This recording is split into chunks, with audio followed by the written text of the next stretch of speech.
जय श्री कृष्णा, राधे राधे। आज हम चर्चा करेंगे कि लाइफ में सक्सेसफुल कैसे होना है, जीवन में सफलता कैसे प्राप्त करनी है, कामयाब होने के लिए हमें क्या करना है।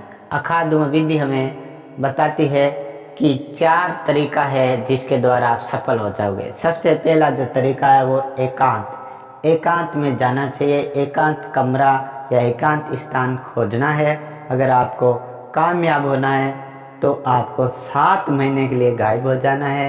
7 मंथ के लिए आपको डिसअपियर हो जाना है, यानी कि दुनियादारी से या फालतू काम बेकार के कामों से अलग हो जाना, हट जाना और एकांत को ढूंढ के 7 महीना आप बिल्कुल दिखो मत किसी को भी, अगर सफल होना चाहिए। तो ऐसा नहीं कि कोई आदमी देख रहे हैं और दिखाई पड़ गया तो छिप जाना, वैसा नहीं। सफलता के लिए ही बात है। ऐसे तो दिखोगे, बाजार जाओगे, कुछ काम करना है तो करना ही पड़ेगा और मिलना है तो मिलना ही पड़ेगा, लेकिन अधिक तरह आप मत दिखो, यानी कि बेकार में दिखाई मत पड़ो, बातें मत करो, गप्पे मत डालो, झूठी झूठी ताशें या और खेल मत खेलो।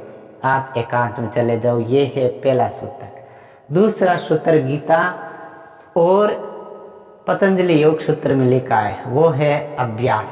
अभ्यास अगर आप बार बार करोगे इस काम का, जिस काम में आप सफल होना है, जिस फील्ड में सक्सेसफुल होना है, उसके लिए बार बार प्रैक्टिस करना चाहिए। बार बार अभ्यास करते जाओगे तो वहाँ सफल हो भी जाओगे। तीसरा पॉइंट अकादमो विधि हमें ये देती है कि बार बार आप अभ्यास करोगे तो मन विचलित होगा, भटकेगा, कहीं और जाएगा। जहाँ आप पहले बैठते थे आपको कोई याद आएगा, स्मृति भ्रमित हो जाएगी, आपको क्रोध आ जाएगा, आपको आलस आएगा। इनके लिए क्या करना है, इनमें पतंजलि योग शास्त्र और गीता शास्त्र में भी बताया वो तरीका है वैराग्य। वैराग्य मतलब ये नहीं है कि घर छोड़ के साधु सन्यासी होना है या पत्नी या धन को छोड़ के भागना, वो नहीं। वैराग्य का मतलब होता है आपका मन जहाँ जहाँ जाता है, बार बार भटक रहा है, भटकते मन को बार बार यहाँ लेकर के आओ और वैराग्य करो कि उसमें कुछ सार नहीं है। पहले बहुत देख चुके, बहुत खेल खेल चुके, बहुत तरीके अपना चुके, फिर भी लाभ नहीं हुआ, सुख नहीं मिला, कुछ भी प्राप्त नहीं हुआ, वैसे समय वेस्ट कर दिया, बेकार में समय चला गया। तो वैराग्य करते जाना चाहिए, विवेक के द्वारा, बुद्धि के द्वारा, फिर हटते जाओ, एक दिन आप हट भी जाओगे। ये वैराग्य है। वैराग्य को मतलब ये होता है कि आप एकांत में बैठ के ध्यान भी कर सकते हो। आंख बंद करके मेडिटेशन करो। मेडिटेशन के द्वारा बार बार आपका विचलित होने वाला मन रुक जाएगा। ध्यान की विधि मैंने पहले बताई और भी आगे बताऊंगा, वो एक अकादम विधि के द्वारा बताऊंगा, जिसके द्वारा आपका मन फिर कंट्रोल में आ जाएगा। ये जो तरीका वो तीसरा तरीका। चौथा जो तरीका वो बताती है अकादम विधि, वो है अनुशासन।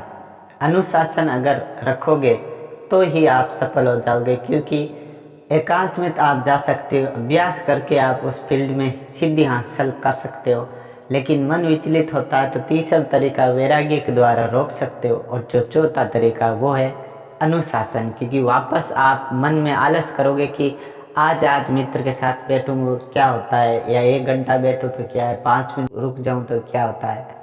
तो 5 मिनट रुकने के चक्कर में आप धीरे धीरे वापस वहीं चले जा सकते हो। इसलिए अनुशासन रखना है और वहाँ जाना नहीं है। 7 महीने के लिए गायब होना। 7 महीना ऐसा करते रहोगे तो आप जिस फील्ड में कार्य करना चाहते हैं, जिस क्षेत्र में आप सफल होना चाहते हैं तो हो जाओगे। ये ज़रूरी है।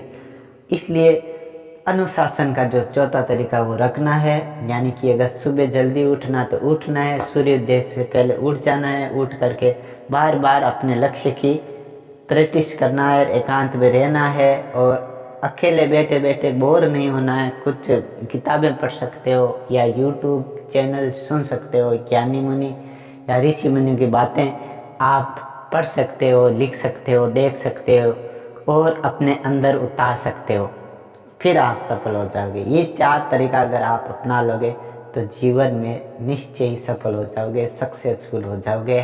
होना है 7 महीने के लिए गायब, इस बात का ध्यान रखना है और ये 4 तरीका अपनाना है। एक तरीका है स्वामी विवेकानंद का, जो है एकांत में रहने से सफलता मिलती है। दूसरा तीसरा तरीका पतंजलि योग सूत्र का और गीता शास्त्र का कि अभ्यास और वैराग्य से कुछ भी हासिल कर सकते हो। और चौथा जो तरीका है वो कॉलेज स्कूल समाज का है, अनुशासन में रह करके आप सफल हो जाओगे।